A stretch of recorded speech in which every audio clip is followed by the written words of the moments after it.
Good morning. स्वागत है मेरी आज की क्लास में। तो मैं आज के लिए लाया हूँ रीड के लेवल फर्स्ट और लेवल सेकंड की मैथ्स पढ़ाने जा रहा हूँ मैं। शुरू करते हैं। देखिए, एग्जाम की डेट आ चुकी है, कैसे अपन 30 का पूरा स्कोर कर पाते हैं। तो आज यहाँ से अपन रीड की क्लास शुरू करने जा रहे हैं। तो सिर्फ मैं आज आपके लिए सिलेबस डिस्कस करने आया हूँ आज के लिए कि रीड लेवल फर्स्ट और रीड लेवल सेकंड का सिलेबस क्या है मैथ्स का। तो आज सिलेबस डिस्कस करेंगे इस मैथ्स का सिलेबस जो 30 नंबर की आती है। मैथ्स रीड लेवल सेकंड में भी 30 नंबर की आती है और रीड लेवल फर्स्ट में भी 30 नंबर की आती है। तो आज सिलेबस डिस्कस करेंगे कि क्या क्या सिलेबस दिया हुआ है।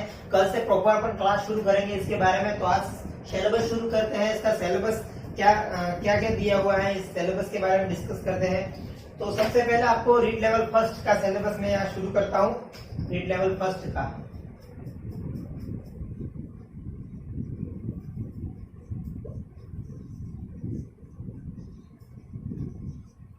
रीड लेवल फर्स्ट का सिलेबस क्या क्या दिया हुआ है यहाँ पर आज डिस्कस करते हैं अपन। और सबसे पहले आपको बता दूं कि रीड लेवल फर्स्ट में 6 इकाइयों में दिया हुआ है। कितने इकाइयों में? 6 इकाइयों में दिया हुआ है। तो सबसे पहली इकाई है अपनी यहाँ पे यूनिट फर्स्ट। यूनिट फर्स्ट में आपको दिया हुआ है नंबर सिस्टम दिए हुए हैं। तो यहाँ देखिए, सबसे पहले इकाई फर्स्ट में दिया है नंबर सिस्टम मतलब संख्या पद्धति।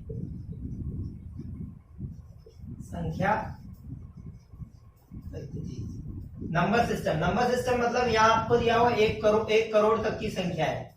सिलेबस में इतना दिया हुआ है, 1 करोड़ तक की संख्या है। 1 करोड़ तक की संख्या दी गई है यहाँ पर। 1 करोड़ तक की संख्या है, उसमें से कुछ भी एग्जाम में पूछ सकता है। रिलेटेड कोई भी संख्या दी गई है, जैसे कि 1 करोड़ 86 लाख 25,700, जैसे कि कुछ भी आपको हिंदी में लिख के दे सकता है, उसको अंकों में पूछ सकता है। एक सवाल यहाँ से फिक्स आ सकता है, एक या 2 सवाल पूछ सकते हैं इस टॉपिक से। और दूसरा टॉपिक है अपना नेक्स्ट टॉपिक है इसके बाद गणितीय संक्रिया, मैथमेटिकल ऑपरेशन, गणितीय संक्रिया है।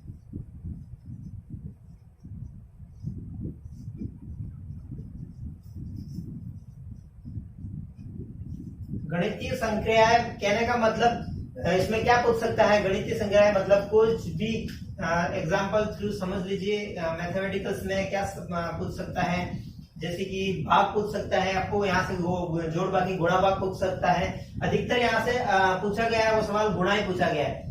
कोई भी संख्या है 3, 4, 5 इंटू 6, 7, 8, यहाँ पर कोई पावर दी होगी 0.47, 0.7 ऐसी कुछ पावर दी हुई होगी। और यहाँ से अपन को इसका फाइनल आंसर पूछेगा। यही क्वेश्चन पूछा जा रहा है। अब तक मैंने सारे पेपर देखे हैं, इसमें से अधिकतर यही क्वेश्चन पूछा जा रहा है गुणा के बारे में। और मैथ उसमें जोड़ बाकी गुणा भाग कुछ भी पूछ सकता है।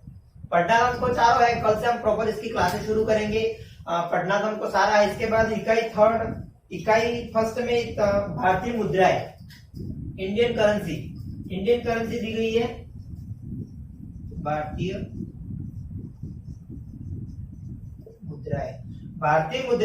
मुद्राएं मतलब इसमें क्या पूछ सकता है? भारतीय मुद्राएं में जैसे कि 25 पैसे के सिक्के। एग्जाम में 2011 में पूछा गया था, सवाल था यहाँ पर 25 पैसे के सिक्के प्लस 1 रुपए के सिक्के प्लस 50 पैसे के सिक्के, इसकी टोटलिंग पूछेगा। और यहाँ हाँ या नहीं में सवाल पूछता है। अधिकतर ये इसकी संख्या जैसे 375 आ रही है पैसों की संख्या, तो किसमें 375 रुपए बन रहे या नहीं बन रहे, हाँ या नहीं में पूछता है। तो ये यूनिट फर्स्ट में ये 3 टॉपिक है। संख्या पद्धति, 1 करोड़ की संख्या पूछा है।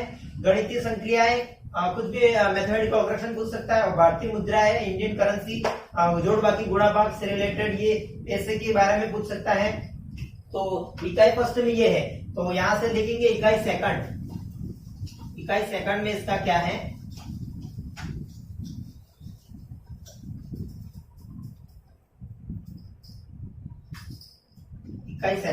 इकाई सेकंड में दिया हुआ है दशमलव एवं भिन्न, डेसिमल एंड फ्रैक्शन। इसका पहला टॉपिक है दशमलव एंड भिन्न।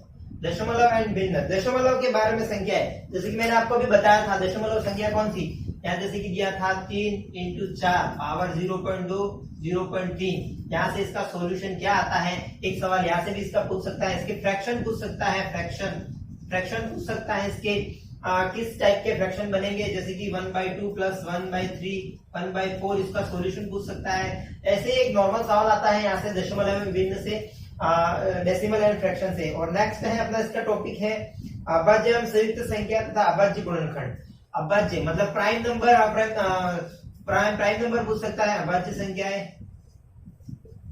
मैं आपको कल बताऊंगा कौन कौन सी प्राइम नंबर जैसे जैसे क्लास बढ़ती है अभाज्य संख्या कौन कौन सी है कौन कौन सी नहीं है। और इसके पूछा है संयुक्त संख्या अभाज्य गुणनखंड, अभाज्य गुणनखंड पूछा है, अभाज्य गुणनखंड। अभाज्य गुणनखंड के बारे में डिस्कस है, इसका सेकंड टॉपिक इकाई सेकंड का। और इसका थर्ड टॉपिक है एलसीएम और एचसीएफ, ये सबसे अच्छा टॉपिक है, एचसीएफ एंड एलसीएम। ये टॉपिक भी अच्छा है, यहाँ से भी सवाल 2 क्वेश्चन पूछे जाते हैं, मैंने पेपर में देखे, यहाँ से 2 क्वेश्चन आते हैं, यहाँ से एक क्वेश्चन आता ही आता है, दशमलव भिन्न से एक क्वेश्चन आता है। इसमें मैंने इकाई फर्स्ट बताई, नंबर सिस्टम और भारतीय करेंसी से एक सवाल फिक्स है। यहाँ रीड में मैंने पेपर देखे थे, उसमें एक सवाल आता ही आता है। तो ये हो गई यूनिट 2 हो गई। आप नेक्स्ट पढ़ते हैं यूनिट 3। ये इसी बात सिलेबस डिस्कस कर रहा हूँ मैं, कल से इसकी मैं प्रॉपर क्लासेस स्टार्ट करूंगा। तो देखिए यूनिट 3 में दिया हुआ यूनिटरी मेथड, मतलब एक एक नियम दिया। एक एक नियम कौन कौन से, ये एक एक नियम कहने का मतलब यहाँ मेंसुरेशन से हो सकता है, जैसे कि आयत वर्ग, यहाँ से एक सवाल पूछा जाएगा आयत वर्ग, वहां से एक सवाल, इसमें से मेंसुरेशन में से एक मेथड है एक एक नियम यूनिटी मेथड। तो यहाँ से ये है। उसके बाद है एवरेज, आपको एवरेज दिया हुआ है, औसत राशियों का योग बटे राशियों की संख्या। एक सिंपल इसी सूत्र के आधार पर एक सवाल पूछेगा, ज्यादा डीपली नहीं पूछता लेवल फर्स्ट में, मात्र सूत्र के आधार पर एक सवाल पूछता है। और थर्ड है यहाँ पर लाभ हानि,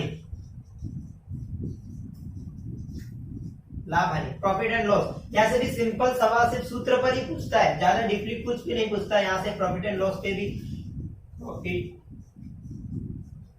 एंड लॉस यहाँ से भी एक सवाल पूछता है। उसके बाद यहाँ दिया हुआ है सिंपल इंटरेस्ट, इसका चौथा टॉपिक है सिंपल इंटरेस्ट, साधारण ब्याज।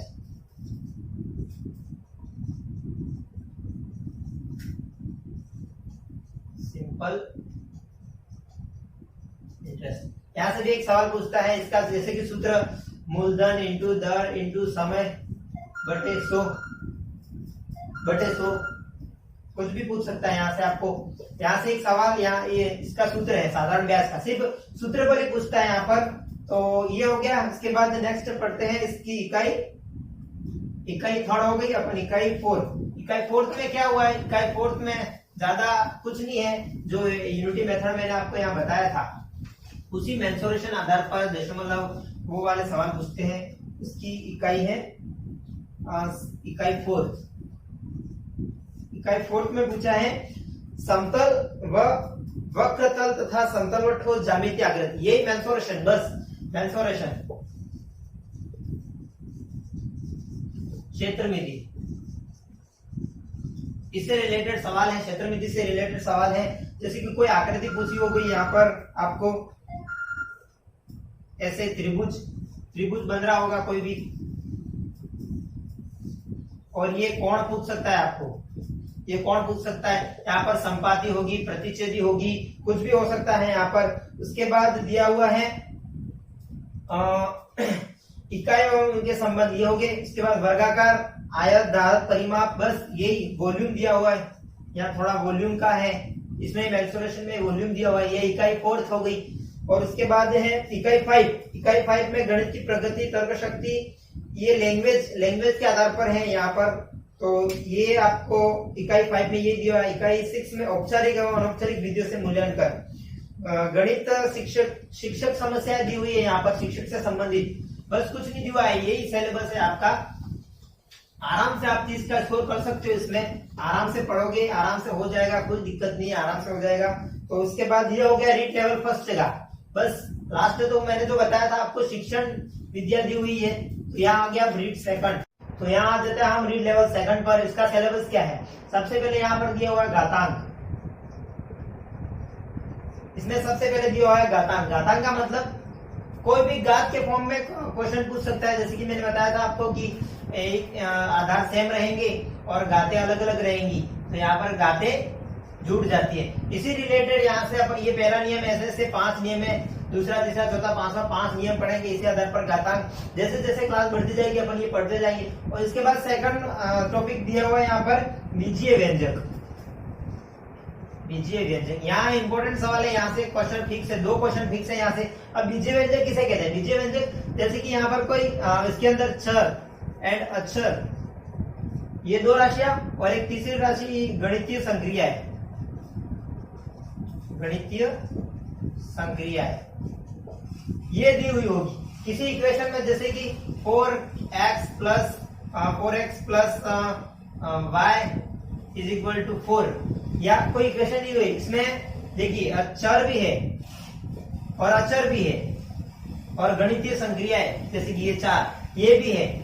तो यहाँ से भी कुछ भी, ये चर और अचर गणितीय संक्रिया है, ये तीनों दी हुई है। तीनों में से यहाँ से बीजीय व्यंजक एक सवाल पूछा जा सकता है, इसका आंसर फाइनल आंसर क्या होगा? तो ये यहाँ पर दिया हुआ है। इसके बाद दिया हुआ है इसका थर्ड टॉपिक, ये रीट लेवल सेकंड का बहुत अच्छा सिलेबस है, बहुत ही सरल सिलेबस है। अपन 0 लेवल से पढ़ेंगे, एकदम 0 लेवल बेसिक से, एकदम बेसिक से पढ़ेंगे। इसके बाद थर्ड टॉपिक दिया हुआ है यहाँ पर गुणनखंड, फ्रैक्शन करने हैं। जैसे कोई इक्वेशन 4x² + 3x + 4 = 0, यहाँ से इसके गुणनखंड करने हैं, बस सबसे सिंपल है। यहाँ 2 गुणनखंड, x के 2 गुणनखंड आएंगे, यहाँ से ये पढ़ लेंगे। इसके बाद नेक्स्ट टॉपिक दिया हुआ है समीकरण। समीकरण दी हुई है, ये गुणनखंड द्विघात समीकरण के रूप में दी हुई। यहाँ पर एक सिंपल, यहाँ पर समीकरण में सिर्फ सरल बीजीय व्यंजक पूछा। सरल मतलब x + 2y = 0, बस ये सरल इक्वेशन के बारे में डिस्कस किया हुआ है। इसके बाद है थर्ड, इसमें से थर्ड क्या दिया हुआ है देखिए आराम से, वर्ग और वर्गमूल, वर्ग एंड वर्गमूल के बारे में दिया हुआ है। बस वर्ग मतलब कोई भी संख्या 4 का स्क्वायर क्या होता है, जैसे कि ये 4 का स्क्वायर का मैंने 4 2 बार 4 × 4 तो कितना हो गया 16। और यहाँ से पूछेगा अंडरवुड 225 कितना होता है, 225 कितना होता है 25, बस ये निकालने आना चाहिए। यही है वर्ग और वर्गमूल। घन और घनमूल सेम, घन एंड घनमूल। यहाँ घात 2 होती है, यहाँ घात 3 होती है। यहाँ कहने का मतलब यहाँ 4 2 बार था, यहाँ 4 3 बार है। 4 × 4 × 4 4 × 4 16, 16 64, यहाँ 64 आ गया। बस यही है घन और घनमूल। यही पूछेगा 64 रूट क्या होता है 64 का, तो क्या आता है 4 का मैं 64 निकालता हूँ, 64 का 4 निकलेगा। बस याद दिया हुआ है। उसके बाद दिया हुआ है इसमें ब्याज, इंटरेस्ट दिया हुआ है, सेम उसी में था। ये टॉपिक दोनों में कॉमन है। सरल ब्याज, चक्रवृद्धि ब्याज, लाभ हानि, समानुपात, रेशो, यहाँ पर रेशो दिया हुआ है। परसेंटेज दी हुई है, यहाँ पर प्रॉफिट एंड लॉस दिया हुआ है, प्रॉफिट एंड लॉस, ये दोनों में सेम टॉपिक है। और यहाँ पर एक रेशो टॉपिक दिया हुआ है इसमें, जो लेवल फर्स्ट में नहीं है। इसके बाद यहाँ पर दिया हुआ है पार्टनरशिप दी हुई है, पार्टनरशिप दी हुई है इसमें। रीट लेवल सेकंड में पार्टनरशिप टॉपिक भी डाला हुआ है। इसके बाद चलो यहाँ ये हो गया चौथा टॉपिक। इसके बाद यहाँ कुछ नहीं है, percentage, profit and loss, ratio, compound ratio. उसके बाद ये पार्टनरशिप, ये वाला यहाँ पर दी हुई है। इसके बाद थर्ड टॉपिक है रेखा और कोण। बस रेखा के संबंधित सवाल पूछे जाएंगे। रेखा मैंने अपने रीड लेवल सेकंड में भी है, 2 में भी है, फर्स्ट 7 2 में भी है। जैसे कि कोई त्रिभुज पूछा है, यहाँ पर ये कोई भी अंदर ये त्रिभुज हो गया, ये यहाँ 2 त्रिभुज बनेंगे। जैसे कि कुछ भी नाम दे दीजिए, ABC या O दे दीजिए, OA OC और AC। यहाँ सिर्फ अपन को अनुपात पूछ सकता है, तो कहाँ से क्या अनुपात होता है, ये पूरा अनुपात क्या होता है, मैं आपको सब बता दूंगा आराम से। जैसे जैसे पढ़ते जाएंगे अपन बताते जाएंगे। अभी सिर्फ सिलेबस डिस्कस करना, अभी अब मैं सिर्फ आपको सिलेबस बता रहा हूँ। उसके बाद है सांख्यिकी मतलब अपने 10th में एक टॉपिक था सांख्यिकी चौथा टॉपिक है। यहाँ पर सांख्यिकी में दिया हुआ है, यहाँ पर बारंबारता, बंटन सारणी, ग्राफीय बंटन सारणी मतलब समझते हो, वो माध्य दिया हुआ था, माध्य का सूत्र आता था। यहाँ माध्य निकाल देते, x की वैल्यू f(x) वही वाला है। यहाँ जो 10th में 14वां टॉपिक या 15वां टॉपिक प्रायिकता के बाद दिया हुआ वही है, सेम टू सेम बंटनता सारणी। उसके बाद यहाँ सांख्यिकी के बाद दिया हुआ है रेखा चित्र। बस ग्राफ के बारे में कोई भी ग्राफ पूछ सकता है आपको। यहाँ ये जैसे कि मेंटल एबिलिटी है अपने, उसमें आते हैं सवाल ग्राफ के बारे में। ग्राफ के बारे में सवाल आते हैं, बस यही यहाँ पर ग्राफ के बारे में दिया हुआ है। ग्राफ के बारे में भी पढ़ना है अपन को। इसके बाद दिया हुआ है गणित की प्रगति एवं, ये तो आ गया वापस शिक्षण विद्या। उसमें ये जो टॉपिक 5 और 6, 5 और 6 दो टॉपिक शिक्षण विद्या। जैसे कि मैंने उसमें आपको नहीं बताया था, लास्ट टॉपिक था 5वां और 6वां, वहां भी शिक्षण विद्या से रिलेटेड ही था, कुछ नहीं, यहाँ तो फोकट के नंबर है दोनों टॉपिक से। यहाँ पर भी शिक्षण विद्या से सेम, कुछ नहीं, सिंपल क्वेश्चन पूछेगा। तो चलिए आज ये अच्छा सिलेबस डिस्कस किया था, कल से दोनों की एक क्लास लेते हैं। तो आज के लिए इतना ही, कल से स्टार्ट करते हैं वापस अपना सिलेबस। तो मिलते हैं नेक्स्ट क्लास में रीड लेवल 1 और 2 की मैथ्स लेकर। चलो बाय।